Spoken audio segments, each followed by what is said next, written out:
Hello दोस्तों। आप देख रहे हैं एजुकेशन सेंटर। आज हम पढ़ने जा रहे हैं 16 महाजनपद का पार्ट टू। 16 महाजनपद में हमने उसके शासक 16 महाजनपद का उदय कैसे हुआ था, उसके शासक कौन कौन वंश वहाँ पर उभरा था और कौन कौन वंश किसको मारा था और उसके बाद किसका किसका शासन चला था। ऐसे करते करते हमने समझते समझते चंद्रगुप्त मौर्य तक आए थे। और यहाँ से हम छोड़ दिए थे पार्ट वन में। क्यों बताया था कि पार्ट टू में चंद्रगुप्त के पूरा फुल डिटेल से हम बताएंगे। तो पार्ट ये क्या है, तो ये पार्ट टू है। तो इसमें हम चंद्रगुप्त मौर्य के बारे में फुल डिटेल में बताएंगे दोस्तों। आप लोग देखते रहना। तो दोस्तों चंद्रगुप्त मौर्य से पहले हम उससे पहले उसी के समय यानी उसी के समय जो आया था सिकंदर, यानी जिसे अलेक्जेंडर कहा जाता है, जिसे विश्व विजेता भी कहा जाता है। सिकंदर ने विश्व विजेता यानी विश्व जीतने का अभियान चालू किया था और इसे इसे इतिहास काल में विश्व विजेता के नाम से भी जाना जाता है। यानी इस सिकंदर को तीन नाम से जाना जाता है। पहला है जो अलेक्जेंडर, दूसरा है सिकंदर और तीसरा है विश्व विजेता। विश्व विजेता, इतिहास काल में इसे विश्व विजेता के नाम से जाना जाता है। तो दोस्तों सिकंदर क्या, शुरू से हम समझते हैं सिकंदर कहाँ जन्म हुआ। तो सिकंदर का जन्म 556 ईसा वर्ष पूर्व यानी 556 ईसा वर्ष पूर्व में हुआ था। 556 ईसा वर्ष पूर्व में हुआ था। सिकंदर का पिता का क्या नाम था, तो सिकंदर का पिता का नाम फिलिप था। दोस्तों फिलिप जो है वह 359 ईसा वर्ष पूर्व में मकदूनिया का शासक बना। इसकी हत्या यानी ये सिकंदर जो था, सिकंदर के पिता फिलिप था, फिलिप की हत्या 329 ईस्वी ईसा वर्ष पूर्व में हो जाता है, उसके बाद सिकंदर का शासक आता है। तो सिकंदर देखिए, सिकंदर का पहला है जो सिकंदर जो है वो अरस्तु का शिष्य है। सिकंदर जो है वो अरस्तु का शिष्य था। सिकंदर ने भारत विजय का अभियान 326 ईसा वर्ष पूर्व यानी 326 ईस्वी पूर्व में प्रारंभ किया। 326 ईस्वी पूर्व में प्रारंभ किया क्या, विजय जीतने का। तो भारत विजय अभियान चालू किया 326 ईसा वर्ष पूर्व में। सिकंदर का सेनापति जो था वह जो था सेल्यूकस निकेटर था। यानी सिकंदर के में जितने सेना थे इस सब को कैसे चलाना है, कैसे क्या करना है युद्ध में, इसीलिए इस सब का कार्य किसका था, तो सेल्यूकस निकेटर। ये भी क्या था, तो ये भी मैसेडोनिया यानी यूनान में पड़ता है। मैसेडोनिया का शासक ये सिकंदर भी था और सिकंदर का सेनापति जो था वह सेल्यूकस निकेटर था। इन्होंने सेल्यूकस निकेटर था।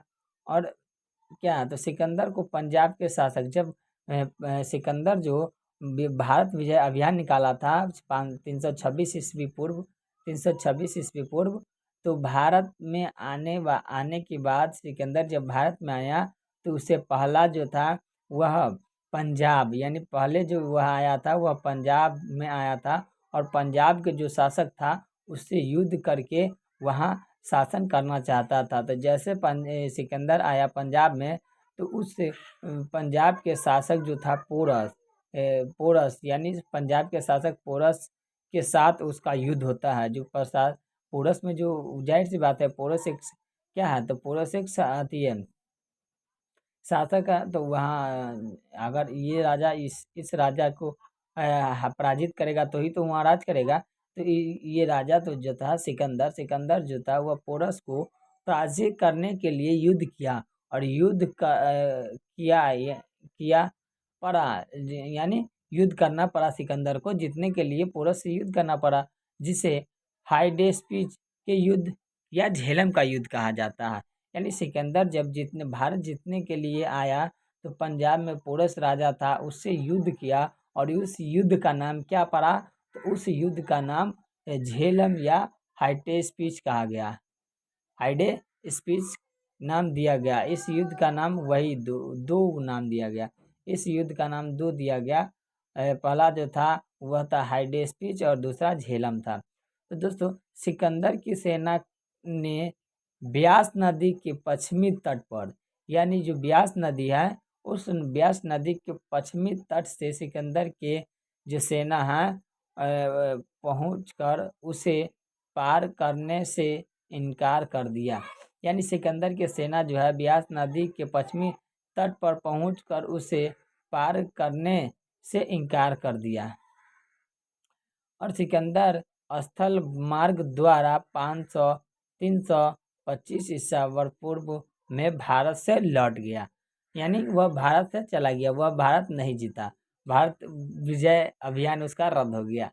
और देखिए अब यहाँ पर आता है क्या, सिकंदर का सेनापति सेल्यूकस निकेटर के बारे में अब हम चर्चा करेंगे। तो पहले देखिए सिकंदर का जल सेनापति था जो था निर्याकस।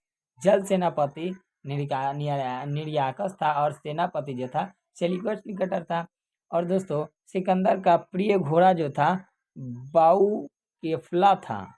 बाऊ केफला यानी सिकंदर का जो प्रिय घोड़ा यानी सबसे खास जो घोड़ा था उसका नाम क्या था, तो बाऊ केफला था। इसी के नाम पर उसने झेलम नदी के तट पर बाऊ केफला नामक नगर बसाया। यानी झेलम नदी के तट पर कुछ दिन रुका था और उसी तट पर एक नगर बसाया जिसका नाम क्या था, बाऊ केफला। बाऊ केफला किसका नाम था, तो बाऊ केफला उसका प्रिय जो घोड़ा था उसका नाम था और उस घोड़े का नाम गांव का नाम में बदल दिया। तो दोस्तों सिकंदर का शासनकाल यहीं तक समाप्त होता है। सिकंदर युद्ध करके पराजय होकर के वह क्या मसेडोनिया वापस लौट जाता है और पोरस यहाँ अपना शासक करने लगता है अपने साम्राज्य में। अब हम आते हैं अपने मेन टॉपिक पे। हमारा मेन टॉपिक क्या है, तो मौर्य साम्राज्य। हमारा मेन टॉपिक जो है वह क्या है, मौर्य साम्राज्य। मौर्य साम्राज्य का संस्थापक कौन है, तो मौर्य साम्राज्य का संस्थापक चंद्रगुप्त मौर्य, जिनका जन्म 345 ईसा वर्ष पूर्व में हुआ था। 345 ईसा वर्ष पूर्व में हुआ था। जस्टिन ने चंद्रगुप्त मौर्य को सेंट्रोकोट्स कहा। यानी जस्टिन जो था वह चंद्रगुप्त मौर्य को सेंट्रोकोट्स कहा, जिसकी पहचान विलियम जोन्स ने चंद्रगुप्त मौर्य से की। यानी विलियम जोन्स से जो था, यानी अगर दोस्तों अगर एग्जाम में आपसे पूछा जाए कि चंद्रगुप्त मौर्य जो था वह यानी चंद्रगुप्त मौर्य की पहचान किसने की, तो विलियम जोन्स जो था उन्होंने चंद्रगुप्त मौर्य का पहचान किया। विशाखा दत्त कृत मुद्राक्षस के में चंद्रगुप्त मौर्य के लिए वृहद शब्द का प्रयोग किया गया। धनानंद को हराने में चाणक्य ने चंद्रगुप्त मौर्य की मदद की थी। यानी जो था दोस्तों यहाँ पर हम चंद्रगुप्त जो धनानंद को कैसे हराया, तो इसके बारे में हम चर्चा करते हैं थोड़ा। तो दोस्तों जो धनानंद था वो क्रूर जटिल टाइप का राजा था जो सोचता था कि हम है तो कोई नहीं, हमारा जैसा कोई नहीं। जो 16 महाजनपद था, 16 महाजनपद में एक पद था वह क्या था, मगध। यानी बाकी जो बचा 15 महाजनपद। यानी जो चंद्रगुप्त मौर्य यहाँ इसी समय देखिए जब सिकंदर ने भारत विजय अभियान चालू किया तो चंद्रगुप्त मौर्य तक्षशिला से मगध आया और धनानंद को कहा कि धनानंद जो यूनानी यात्री सिकंदर जो है वह भारत अभियान चालू कर दिया है और वो भारत पर किसी भी समय आक्रमण कर सकता है। और जिस समय सिकंदर जो था वह विजय अभियान चालू किया था, उस समय जो 16 महाजनपद थे अपने भारत में, वह 16 महाजनपद अलग अलग थे। यानी यहाँ एकत्रित नहीं था। लेकिन यही 16 महाजनपद में सबसे शक्तिशाली जो महाजनपद था वह क्या था, वह था मगध। तो चंद्रगुप्त मौर्य ये चाणक्य ने सोचा कि अगर हम मगध जा करके धनानंद से यह बात कहे कि सिकंदर भारत विजय अभियान चालू किया और वह भारत पर किसी भी समय आक्रमण कर सकता है, इसी सोचते हुए चंद्रगुप्त मौर्य ने मगध पहुंचा और मगध पहुंच करके धनानंद से कहा कि धनानंद आप जो है ये बाकी शेष जितने 15 महाजनपद है, इन सभी महाजनपद को आप एकत्रित करके एक विशाल सेना बनाए जो कि सिकंदर आए तो उसे पराजय कर दे। तो चंद्रगुप्त मौर्य कह रहे चाणक्य जो था, चाणक्य जो थे उन्होंने ये बात कही तो धनानंद गुरु टाइप का एकदम मिजाजी था। वो सोचता था कि हमारे इतना अक्ल किसी को नहीं है, हमारे जितना दिमाग किसी को नहीं है, कोई हमें नहीं समझाए, हम दूसरों को समझाए। तो दोस्तों जब चाणक्य ने ब्राह्मण जो थे चाणक्य, वो धनानंद को ये बात कही तो धनानंद ने गुस्से में कहा कि जा रे जा, तुझसे कुछ नहीं होने वाला है, तू जा। उसे ऐसे वैसे कह करके और उसे सीखा जो था वह ब्राह्मण जो थे वो सिक्का बांधे हुए रहते थे, तो उनका जो था सिक्का खींच करके जो धनानंद यानी मगध का शासक था वह धनानंद, उसने अपनी सेनाओं से कह करके उसे घर से बाहर चूंटी धके खींचते हुए बाहर निकाल दिया। कहा जाओ, तुम्हारा बात मैं नहीं मानूंगा। ये 2 कौड़ी के ब्राह्मण आए हैं मुझे समझाने। तो चंद्रगुप्त मौर्य ने उठा और वही जब शिखा धकर खींचा जो उसका क्या, तो शिखा ध करके खींचा सेनाओं ने चाणक्य को। तो चाणक्य ने खड़ा हुआ और शिखा का शपथ ली। कहा कि धनानंद, मैं तुम्हें ये संपूर्ण साम्राज्य को नष्ट न कर दूं, वध न कर दूं और इस शासक यानी इस सिंहासन पर एक योग्य शासक को न बैठा दूं, तब तक मैं ये सिक्का नहीं बांधूंगा। और धनानंद और चाणक्य ने यह कसम खा ली और प्रण ले ली कि मुझे एक ऐसी व्यक्ति की खोज है जो चंद्रगुप्त मौर्य यानी चंद्रगुप्त मौर्य कर मगध पर राज कर सके और धनानंद को हरा सके। तो दोस्तों चाणक्य ने निकल दिया वहाँ से अपनी व्यक्ति की खोज के लिए। तो चाणक्य जो चल रहे थे रास्ते में, तो राह में उनको 13 या 14 साल का बच्चा दिखा। 13 या 14 साल का बच्चा हुए अपनी खेल कर रहा था, खेल में सबसे गतिविधियां करते हुए आगे निकल गया। तो चंद्रगुप्त मौर्य ने देखा कि इस लड़का में वो सारे गुण हैं जो एक राजा को होना चाहिए। तो उन्होंने उस लड़के को ले लिया और उसे अपने तक्षशिला ले गए। तक्षशिला ले करके उन्हें अपने ज्ञान दिए। ज्ञान की प्राप्ति करते करते उन्हें फिर मगध भेजा और उसे नहीं, धनानंद को नहीं पता चला कि मगध भेजा वही क्या है, तो वही अगले समय का राजा बनेगा, मेरे बाद वही राजा बनेगा। इसे नहीं पता था। और इसे ये भी नहीं पता था कि इसे चाणक्य ने भेजा। और चाणक्य ने भेजा। तो चंद्रगुप्त मौर्य जो थे वह गए मगध दरबार यानी धनानंद के दरबार में। तो कैसे भी करके चंद्रगुप्त मौर्य ने धनानंद के दिल जीत ली और धनानंद के खास आदमी बन गए चंद्रगुप्त मौर्य। और ऐसे करते करते चंद्रगुप्त मौर्य ने उसे खोखला करने के लिए उससे सबसे खास चीज जो था, उसका सबसे खास चीज उसे छीन लिया धनानंद से चंद्रगुप्त मौर्य छीन लिया। और चंद्रगुप्त मौर्य इस सब काम करने में चाणक्य ने बहुत ही इसे सहायता दी, और चंद्रगुप्त मौर्य ने धनानंद से धीरे धीरे अंदर से उसे खोखले करते गया। उसे बाहर से जो था उसका एकदम प्रिय मित्र हो गया था।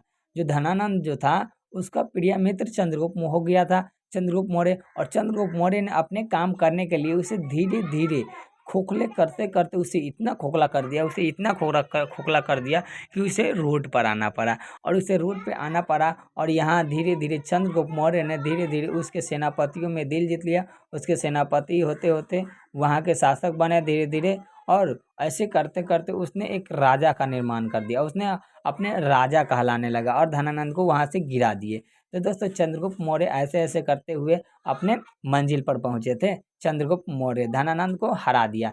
तो दोस्तों अब हम चलते हैं अपने टॉपिक पे। तो धनानंद को हरा दिया, तो क्या धनानंद को हराने में चाणक्य की सहायता हुआ कि नहीं? चाणक्य के बहुत सारा सहायता हुआ। धनानंद को हराने में चाणक्य को बहुत ही सहायता मिला चंद्रगुप्त मौर्य के लिए। चंद्रगुप्त मौर्य ने की मदद की थी, जो बाद में चंद्रगुप्त मौर्य के प्रधानमंत्री बने। या जब चंद्रगुप्त मौर्य ने जब राजा बने तो उसका प्रधानमंत्री कौन बना? तो उसका प्रधानमंत्री चाणक्य जी बने।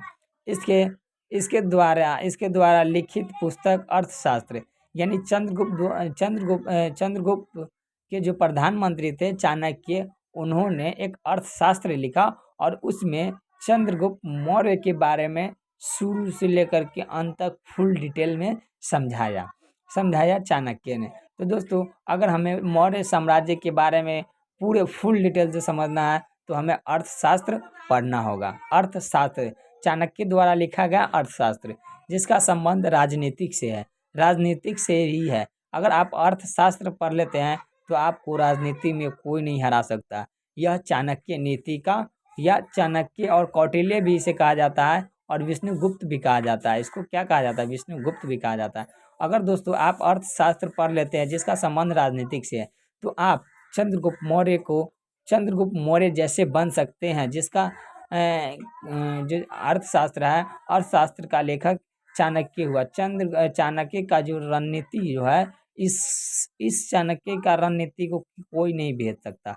इस चाणक्य का नीति को खुद चाणक्य ही भेज सकते हैं। और चाणक्य नीति अपनाने पर कोई भी व्यक्ति असफल नहीं होता, वह सफल, सक्सेस इतना हाईलाइटेड हो जाता है जो उसे विश्व में या तो अपने देश में नाम हो जाता है। दोस्तों, अब हम चलते हैं अपने टॉपिक पे। चंद्रगुप्त जो थे वह मगध की राजगद्दी पर 522 ईस्वी में बैठा।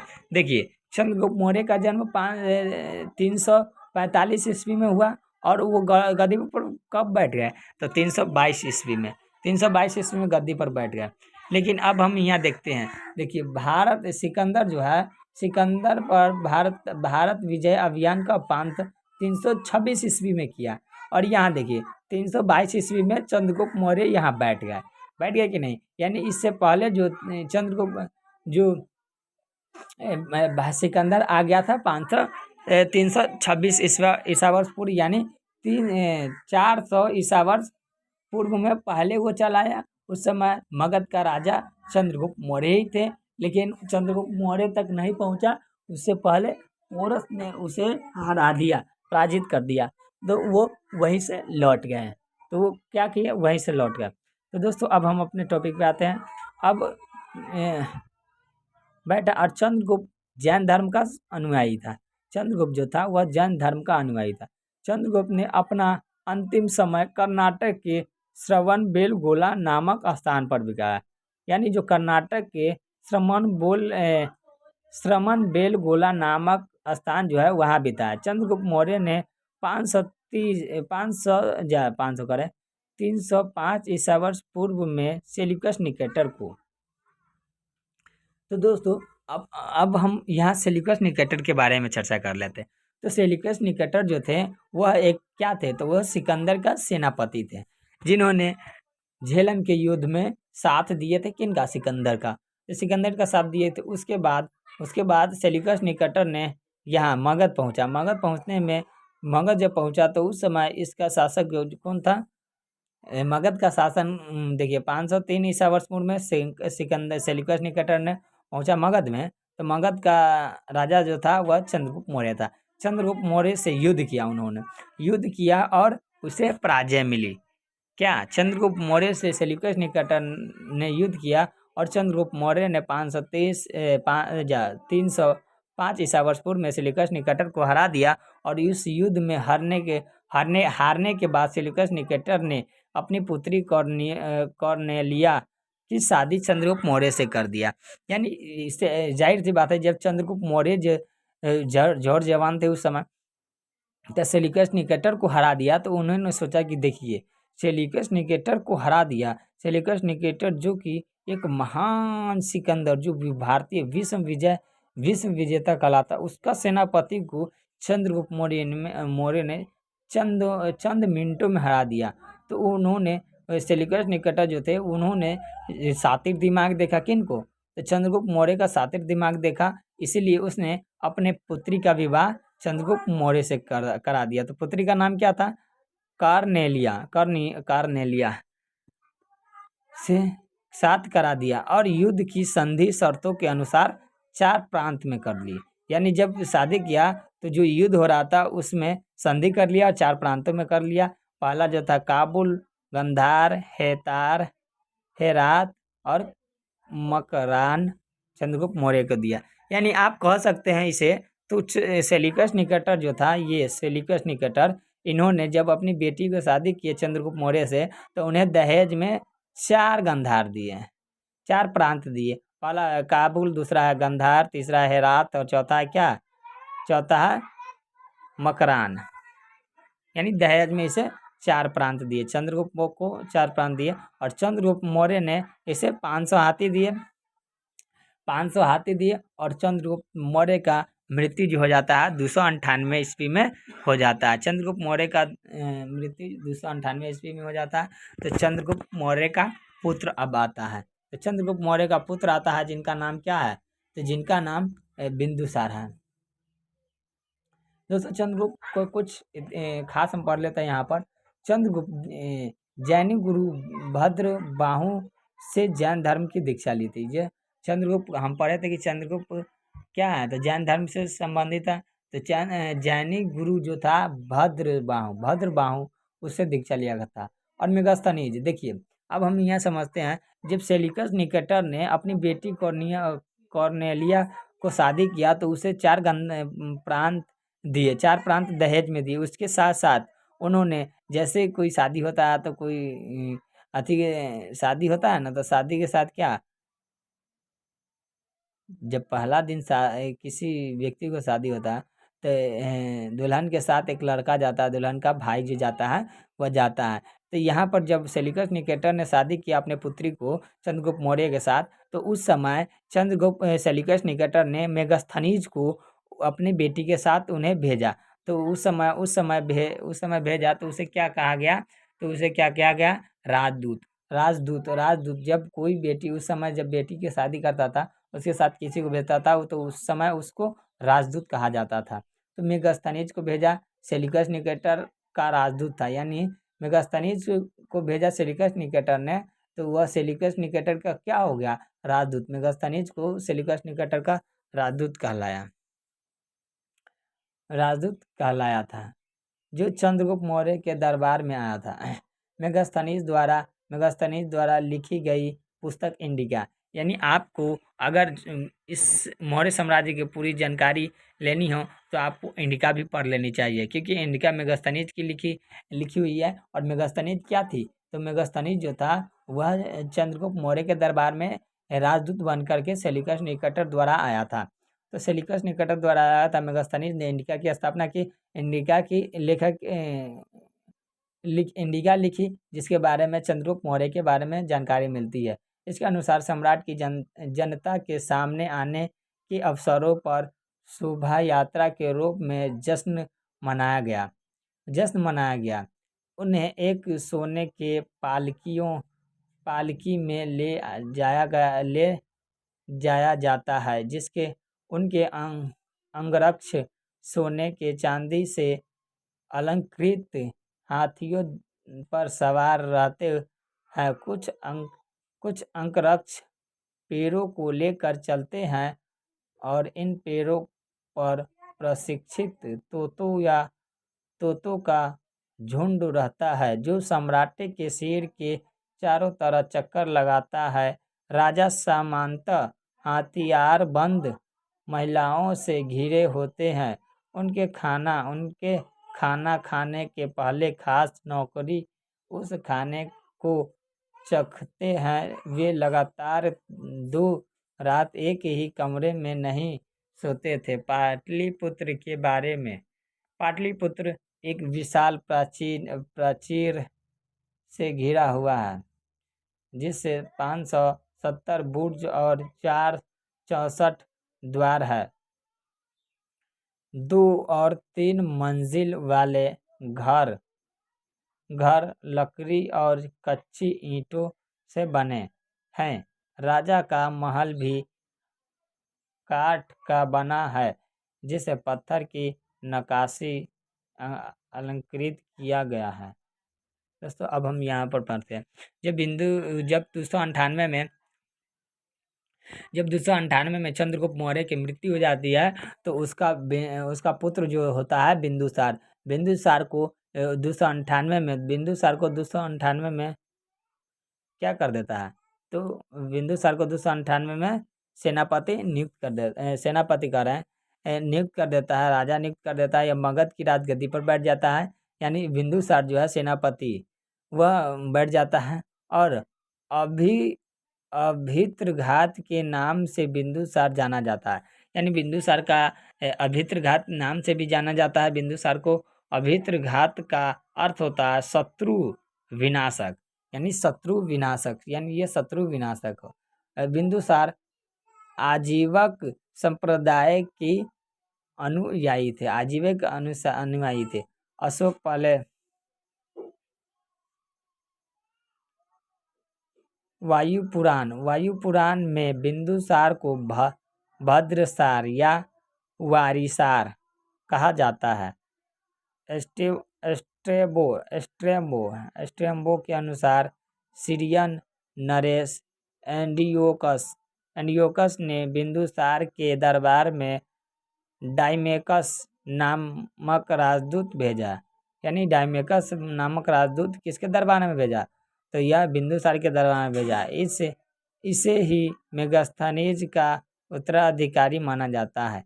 यानी उत्तराधिकारी जो मेगास्थनीज जो था उनका पुत्र हुआ कौन?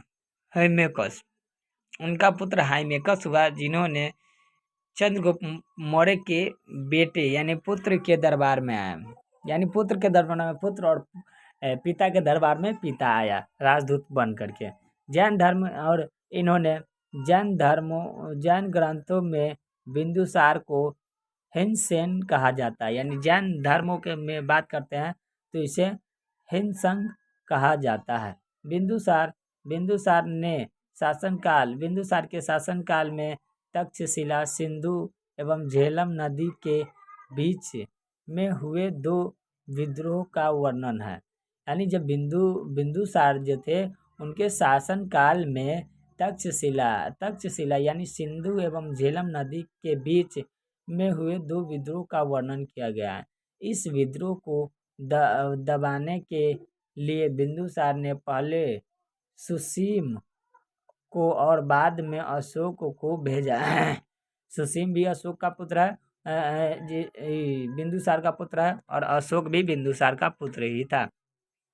एथेनियस के अनुसार बिंदुसार ने सीरिया के शासक एंडियोकस वन में मंदिरा सूखे अंजीरा एवं एक दार्शनिक भेजने की प्रार्थना की थी। वैद विद्वान कौन है? वैद विद्वान तारानाथ ने बिंदुसार को 16 राज्यों की विजेता बताया। यानी बिंदुसार को 16 राज्यों के विजेता किसने बताया? तो तारानाथ ने बिंदुसार को 16 राज्य का विजेता बताया। दोस्तों अगला हम थोड़ा पढ़ लेते हैं, थोड़ा अशोक के बारे में समझ लेते हैं। जो अशोक जो था वह अशोक बिंदुसार के उत्तराधिकारी था। अशोक किसका अधिकारी था? तो अशोक जो था बिंदुसार का उत्तराधिकारी था। अशोक जो था वह महान हुए जो 269 ईसा वर्ष पूर्व में मगध की गद्दी पर बैठा। अशोक की माता का नाम सुभद्रांगी था। दिव्यावदान के अनुसार राजगद्दी पर बैठने के समय अशोक ने अवंती का राज्यपाल बना। यानी अवंती जो था अवंती का राज्यपाल बना राजगद्दी पर बैठने के समय। मास्की एवं गुर्जरा अभिलेख में अशोक का नाम अशोक मिलता है। पुराणों में अशोक को अशोक वर्धन कहा जाता है। यानी पुराणों में अशोक को अशोक वर्धन कहा जाता है। अशोक ने अपने अभिषेक के 8 वर्ष बाद लगभग 261 ईसा वर्ष पूर्व में कलिंग पर आक्रमण किया और कलिंग की राजधानी तोसली पर अधिकार कर लिया। और उसे उल्लेख 13वें शिलालेख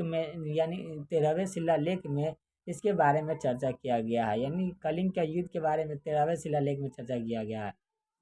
प्लिनी का कथन है कि मिस्र का राजा फिलाटेल्फस ने पाटलिपुत्र में डियानिसियम नाम का एक राजदूत भेजा था अशोक के दरबार में।